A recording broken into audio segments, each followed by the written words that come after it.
বাংলাদেশ থেকে বিভিন্ন দেশে পাচার হওয়া অবৈধ অর্থ পুনরুদ্ধারে অন্তর্বর্তীকালীন সরকারের উদ্যোগের প্রতি যুক্তরাজ্যের সমর্থনের কথা পুনর্ব্যক্ত করেছেন ব্রিটিশ বাণিজ্য মন্ত্রী এবং বোর্ড অব ট্রেডের সভাপতি জোনাথন রেনল্ডস।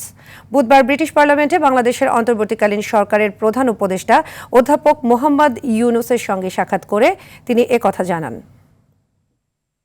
ব্রিটিশ লেবার পার্টির মধ্যে তার যথেষ্ট সুনাম আছে এবং উনি এখন ন্যাশনাল সিকিউরিটি অ্যাডভাইজার। আমাদের রোহিঙ্গা ক্রাইসিস একটা বড় ইস্যু, সেটা নিয়ে আলাপ হয়েছে। বাংলাদেশের ডেমোক্রেটিক ট্রানজিশন নিয়ে আলাপ হয়েছে। আমাদের যে অ্যাসেট রিকভারি, যে $234 বিলিয়ন মতো বাইরে চলে গেছে, সেই টাকাটা আমরা কিভাবে রিকভার করব, সেইগুলো বিষয়ে আলাপ আলোচনা হয়েছে।